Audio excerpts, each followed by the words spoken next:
En el nombre del Padre, y del Hijo, y del Espíritu Santo. Amén. Vamos a compartir las lecturas del 20 de agosto, Jueces 6 del 11 al 24. En aquellos días vino el ángel del Señor y se sentó bajo la encina de Ofrá. La encina es un árbol que pertenecía a Joás, de la familia de Abiezer. Su hijo Gedeón estaba limpiando trigo. Gedeón es uno de los jueces antes que existieran los reyes. Su hijo Gedeón estaba limpiando trigo en el lagar para esconderlo de los madianitas, cuando el ángel del Señor se le apareció y le dijo: el Señor está contigo, valiente guerrero. Esto no solo el Señor se lo dice a Gedeón, también se lo dice hoy a ti, y te dice: el Señor está contigo, valiente guerrero. Le contestó Gedeón: perdón, Señor mío, si el Señor está con nosotros, porque han caído sobre nosotros tanta desgracia. Bueno, eso es una pregunta que no podemos hacer nosotros también, nos podemos hacer nosotros. Si el Señor está con nosotros, ¿por qué nos vienen tantas desgracias? No sé, hay personas que le vienen dificultades por todas partes. Pues el Señor está con nosotros, el Señor no es un quitaproblemas, el Señor sencillamente nos acompaña. Muchas veces vamos al Señor para que nos quite los problemas, pero lo importante es, en medio de los problemas, estar el Señor con nosotros para tener de quien apoyarnos. Por eso, que esté el Señor no significa que no haya problemas. Lo bueno es que en medio de los problemas estemos nosotros con el Señor para poder refugiarnos en Él, para poder consolarnos en Él. Entonces le dice: perdón, Señor mío, si el Señor está con nosotros, ¿por qué han caído sobre nosotros tantas desgracias? ¿Dónde están todos aquellos prodigios de los que nos hablaban nuestros padres cuando nos decían: el Señor nos sacó de Egipto? Ahora, en cambio, el Señor nos ha abandonado y nos ha entregado a los madianitas. No es que el Señor nos haya abandonado, no es que el Señor te haya abandonado cuando has caído en desgracia. Es que todo el mundo tiene que pasar un proceso en la vida. La vida viene con muchas dificultades. Hay personas que piensan que la vida debería ser sin problemas, sin dificultades. No, la vida es como es. Y el Señor no nos ha abandonado. El Señor está caminando junto con nosotros. Igual que el pueblo de Israel, que va por el desierto, y el Señor le acompaña desde la nube para que el sol no le aterríe la cabeza, ¿verdad? Pero el desierto no se lo quita. Sencillamente que el Señor se acerca a nosotros para aliviarnos. Como dice Jesucristo: vengan a mí los que estén cansados y agobiados, que yo les aliviaré, no que les va a quitar la carga. Ahora, en cambio, el Señor nos ha abandonado y nos ha entregado a los madianitas. Entonces el Señor se volvió hacia Gedeón y le dijo: usa la fuerza que tienes para ir a salvar a Israel del poder de los madianitas. O sea, no esperes que Dios te resuelva todos los problemas. Estamos trabajando juntos con el Señor. No es lo mismo sentarse a esperar que el Señor te resuelva, a invocar al Señor para que te ayude a resolver. Y entonces la piedra que tú no puedas mover, pues la mueve Él por ti. Dice el Señor: yo soy el que te envía, le dice a Gedeón. Le respondió Gedeón: perdón, Señor mío, pero ¿cómo voy a salvar a Israel? Mi familia es la más pobre de la tribu de Manasés, y yo el más pequeño de la casa de mi padre. El Señor le respondió: yo estaré contigo. Si tu tribu es la más pequeña, si tú eres el más pequeño, si no tienes fuerza para enfrentar la vida, la situación que te ha tocado vivir en estos momentos, escucha esta palabra del Señor: yo estaré contigo, y tú derrotarás a todos los madianitas, como si fueran un solo hombre. Y donde dice madianita, puede ser el problema que estás viviendo. Dice el Señor: yo estaré contigo, y tú derrotarás todos esos problemas como si fuera un solo hombre. Como si fueran un solo hombre. Gedeón le dijo: si he alcanzado tu favor, dame una señal de que eres tú el que me habla. No te vayas de aquí, por favor, hasta que vuelva con una ofrenda y te la presenta. Él respondió: aquí me quedaré hasta que vuelvas. Fíjense qué diálogo más bonito con el Señor. Dice, no te vayas, no te vayas. Eso fue lo mismo que le dijeron los discípulos de Maús a Jesús. No te vayas, que atardece, la noche se nos echa encima. Y el Señor, que es tan bueno con nosotros, dice, no te preocupes, aquí me quedaré esperándote. Y Gedeón entró en su casa, preparó un cabrito y una medida de harina, hizo unos panes sin levadura, puso la carne en una canastilla y el caldo con una olla. Lo llevó bajo la encina y se la ofreció al ángel. Pero éste le dijo, toma la carne y los panes sin levadura, ponlos sobre esa roca, que vendría a ser como un altar primitivo, y derrama encima el caldo. Gedeón lo hizo así. Luego el ángel del Señor acercó la punta del bastón que tenía en la mano y tocó la carne y los panes sin levadura. Salió fuego de la roca, dice. Consumió la carne y los panes y el ángel del Señor desapareció. Y nos volvemos a quedar solos, pero con la confianza de que el Señor nos ha dado su promesa de que Él va a estar con nosotros. Entonces se dio cuenta Gedeón de que era el ángel del Señor y exclamó, ¡ay, Dios mío, he visto al ángel del Señor cara a cara! Pero el Señor le dijo, que la paz sea contigo. Porque se decía de que el que veía al Señor cara a cara moría. Y el Señor lo que le dice es, tranquilo, la paz sea contigo, no temas, no morirás. Ante la dificultad que estás teniendo en este problema, en este momento, una dificultad, dice el Señor, que la paz sea contigo. Porque yo estoy contigo, dice el Señor, recobra la paz, no temas, dice, no morirás. Gedeón levantó un altar al Señor en aquel lugar y lo llamó la paz del Señor. Siempre que pases por una situación difícil, recuerda que las situaciones complicadas no duran para siempre. Así como sale el sol, se oscurece, viene la noche y vuelve a salir el sol, así el Señor aparecerá sobre tu vida, aunque estés viviendo un momento de oscuridad, en este momento Dios volverá a salir el sol sobre ti y recobrarás entonces la paz. Pero a veces es necesario un tiempo donde nosotros en medio de las dificultades crezcamos en medio de las dificultades y nos acerquemos más al Señor. Dice el Salmo 84, escucharé las palabras del Señor. Es muy importante escuchar las palabras del Señor porque Él es quien nos guía. Escucharé las palabras del Señor, palabras de paz para su pueblo santo y para los que se convierten de corazón. Está ya cerca nuestra salvación y la gloria del Señor habitará en la tierra. Y ciertamente así fue en la persona de Jesucristo. La misericordia y la verdad se encontraron. Qué hermoso, ¿no? La justicia y la paz se besaron.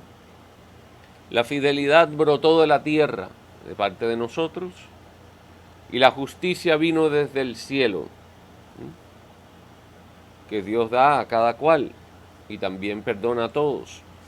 Cuando el Señor nos muestre su bondad, nuestra tierra producirá su fruto. O sea, ¿cuándo produce nuestra tierra su fruto? Cuando el Señor nos muestre su bondad. O sea que es necesaria la presencia de Dios en nuestra vida para que haya frutos. La justicia le abrirá camino al Señor y irá siguiendo sus pisadas. El Evangelio es Mateo 19, en aquel tiempo, 19 del 23 al 30. En aquel tiempo Jesús dijo a sus discípulos, yo les aseguro que un rico difícilmente entrará en el reino de los cielos. Se los repito, es más fácil que un camello pase por el ojo de una aguja que un rico entre en el reino de los cielos. Jesús no se está refiriendo a las personas que son ricas y que tienen dinero, sino a las personas que tienen y no comparten. Personas que tienen mucho y no comparten. Esas personas no entrarán en el reino de los cielos. En cambio, uno puede ser pobre, tener algo y no compartir. Entonces tampoco entrará en el reino de los cielos. ¿A qué se refiere Jesús? A desprendernos de los bienes materiales que no nos aten, sino que nosotros seamos capaces de desprendernos, de poder compartir con los demás, de no ser avaros.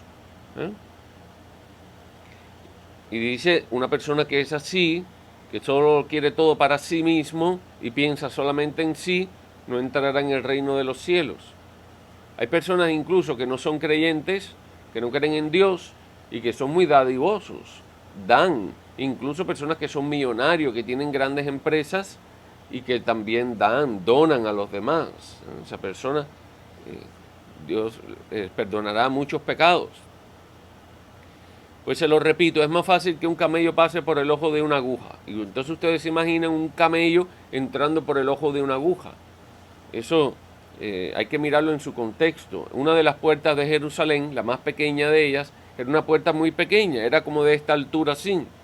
Y por ahí no cabía un camello. Había que apretarlo tanto ahí entre 5 o 6 y empujarlo para que cupiera. Pero era una puerta muy pequeña que existe todavía y que hay que agacharse. Una persona llega a la puerta y tiene que agacharse para poder, porque le llamaban la puerta de la aguja, porque parecía el ojo de la aguja. Pero no se refiere a la aguja de meter el hilo, ¿no? Pues es más fácil que entre un camello por el ojo de la aguja que un rico entre en el reino de los cielos. Al oír esto, los discípulos se quedaron asombrados y exclamaron, entonces, ¿quién podrá salvarse? ¿Por qué los apóstoles dicen esto? ¿Por qué los discípulos hacen esta pregunta, ¿quién podrá salvarse? Porque es que la mayoría de las personas piensan en sí mismas. La mayoría de las personas acumulan para el futuro. Hay muchas personas que no comparten de lo suyo. Entonces, ¿quién podrá salvarse? Pero Jesús, mirándolo fijamente, les respondió. Cuando Jesús mira fijamente a una persona, igual que en nuestras relaciones, porque algo importante viene, ¿sí? Dice, para los hombres es imposible, pero para Dios todo es posible. O sea, una persona que tenga a Dios en el corazón se desprende fácilmente de las cosas materiales y comparte de lo suyo. Entonces Pedro, tomando la palabra, le dijo a Jesús, Señor, nosotros lo hemos dejado todo y te hemos seguido. Bueno, Pedro como diciendo, mira, nosotros hemos hecho esto. ¿Qué nos va a tocar? Buscando recompensa, ¿qué nos va a tocar? A ver, que yo he hecho esto, ¿qué me vas a dar? Pero bueno, esa es la naturaleza humana. Y Jesús, haciéndose ciego a esto, sigue la conversación y Jesús le dice, yo les aseguro que en la vida nueva, o sea, en la vida eterna, cuando el Hijo del Hombre se sienta en su trono de gloria, ustedes los que me han seguido se sentarán también en 12 tronos para juzgar a las 12 tribus de Israel. O sea, no solamente está hablando de los discípulos y de los sacerdotes que lo han dejado todo, también muchas personas que tienen familia y que no les atan las cosas de este mundo y han dejado todo para seguir al Señor. Ya priorizan más las cosas del Señor que sus propias cosas. Y el Señor les dice, en la nueva vida, cuando el Hijo del Hombre se siente en su trono, ustedes también se sentarán en el trono y juzgarán a las 12 tribus de Israel. Juzgar, ustedes han escuchado que dice, no me juzgues o no juzgues a tal persona. No, sí, es un hecho de que nosotros juzgamos. Lo que no podemos es condenar, porque al final nosotros nos sentaremos sobre los tronos y juzgaremos a las tribus de Israel. Lo que sí no podemos es condenar, porque tú puedes hacer un juicio por una persona u otra. Ahora, lo malo es levantar un falso testimonio, mentir, calumniar, ¿no? Eso sí es grave. Pero juzgar, el juicio está en el intelecto. Siempre estamos juzgándolo todo. Lo que no podemos es condenar. Y todo aquel que por mí, dice la palabra de Dios, haya dejado casa, hermanos, hermanas, padre, madre, esposa, hijos o propiedades, recibirá 100 veces más y heredará la vida eterna. Y muchos primeros serán últimos y muchos últimos primeros. Ciertamente hay personas que por el reino de Dios, por Jesucristo, por seguir a Jesucristo, han vendido su casa. Han dejado a sus hermanos y a sus hermanas, han dejado a sus padres y a su madre y se han aventurado a la evangelización como misioneros, siendo laicos, siendo sacerdotes o religiosas. ciertamente. Ahora dice aquí, todo aquel que por mí haya dejado, dice aquí, esposa o hijos. Incluso hay personas que las conozco yo, que ya los hijos, cuando tienen una mayoría de edad, que ya se valen por sí mismos, incluso por la causa del Evangelio, lo han dejado todo para consagrarse a Dios. Y entonces han dejado encaminado a su hijo, han dejado a la esposa, y incluso han ido al sacerdocio. No se escandalicen, eso pasa. Es muy extraño, pero pasa. Muchas veces también se van a la evangelización también de misión, la familia completa. Lo importante aquí es priorizar a Dios sobre la casa, priorizar a Dios sobre los hermanos, sobre los padres, priorizar a Dios sobre incluso la esposa y los hijos. Darle primer lugar a Dios sobre incluso las propiedades que tengamos. A principio del cristianismo y hoy en día, algunas personas, algunos cristianos también venden sus propiedades. Pues dice el Señor, recibirán 100 veces más y heredarán la vida eterna. Y muchos primeros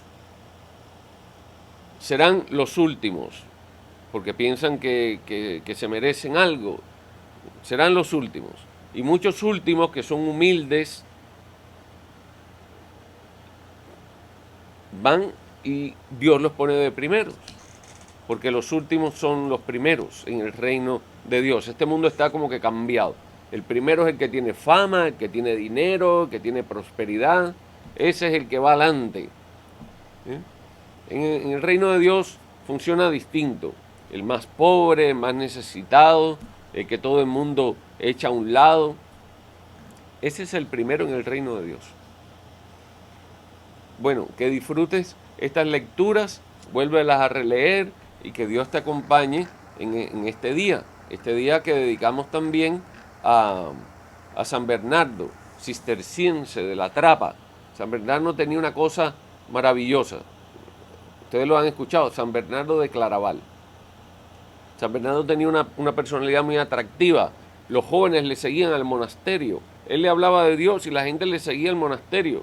Incluso el esposo de su hermana se fue corriendo con Bernardo al monasterio y la hermana tuvo que irse a un convento. Y así fue. Toda su familia se fue al monasterio, porque era una persona que tenía un testimonio de vida y se veía tan feliz por las cosas del Señor que contagiaba a los demás y se iban al monasterio todos a vivir para el Señor. Bueno, que Dios te bendiga en el día de hoy, en el nombre del Padre y del Hijo y del Espíritu Santo. Amén.